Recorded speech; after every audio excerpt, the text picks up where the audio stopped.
Greetings, welcome back to Downbelow RPG.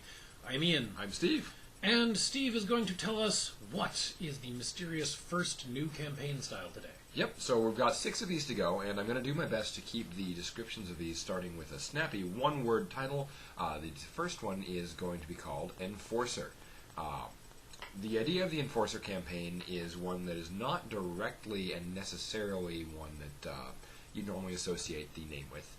What one normally associates the name with is the criminal underworld, mafia organizations, and otherwise. No, that's totally an option. That's totally an option, and it's a very strong option. But the primary means of Enforcer is this is a campaign about enforcing the status quo. So if you're not mafia, who are you? Well, let's actually talk about the mafia thing first, really quickly, because the job of a mafia enforcer is, again, to enforce the status quo of the mafia, the way things are. If the way things are is businesses pay protection money, then the enforcer's job is to get those businesses to pay protection money. If they don't, we break their legs. If the way things are is that you respect the Don and his authority, then the enforcer's job is to make sure people respect the Don and their authority. And if they don't, we break their legs. We get it, yes. So this does not. If they don't get it, we break their legs. Sorry. This is not to say that things will always stay the same. Things will probably not always stay the same. Another part of an enforcer's job is to inflict your status quo on someone else, which is why we do get such things as mob war and so forth, because even though the organized crime cartels want to keep things orderly, they also want to expand, and the way to expand is making the way things are for you the way things are for someone else. Enforcers could also come from a lot of different areas. Now, it's important to note that in all of these assumptions, the characters are part of Downbelow, so the Enforcer campaign is a little less likely to focus on such things as actual police officers, military officials, or corporate officials. It's possible, but it's less likely, because by design they're not normally part of the Downbelow setting. However, that does mean that the Enforcer campaign could focus around people who are interacting with it, could focus around, say, advertising executives reaching out to people who are stuck in the rut of Downbelow. It could focus on officers of the law who are engaging with informants Downbelow, although that's more likely to come in one of the later to be mentioned ones, the agent campaign setting. In Enforcer, you and or your other characters are involved in some way with an organization or with a cause, and you are devoted to maintaining that cause as status quo. However, because of one of the core elements, and this is going to be something where there is a core question element to each of these different campaign styles. Because of the core questioning element, it's actually, although it's a little bit more difficult to set it up because you have to explain why this is part of Downbelow. You have to create that connection to the Downbelow world.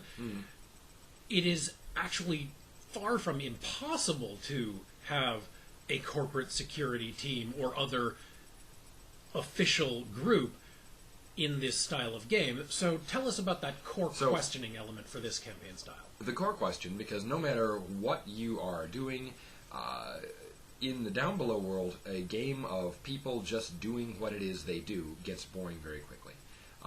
In fact, in any world, if nothing goes wrong, things get boring very quickly. In this case, the core question is, when the status quo is challenged, when you have a disagreement with the status quo, are you going to side with the way things are, or are you going to become dissatisfied with the way things are? And that really is the climactic question of the Enforcer arc, whatever the campaign style is, and it's one that can be asked several times. For instance, it's entirely possible to ask that question early on and have the players side with the way things are because it works, and then ask it again and have the players a little bit questioning, and then ask it again and have the players choose to break their pattern and answer, no, we're not sticking with the way things are. We're going to change this.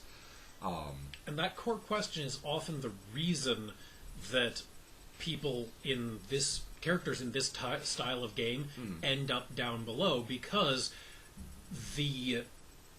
remember that in the dystopia part of our setting, one of the things that makes it such a dystopia is that most people believe it's a utopia. Most people believe things work.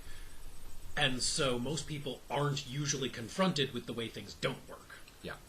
And the other reason I say that this is less likely to involve government and other agencies is because the people in them usually just interact with themselves.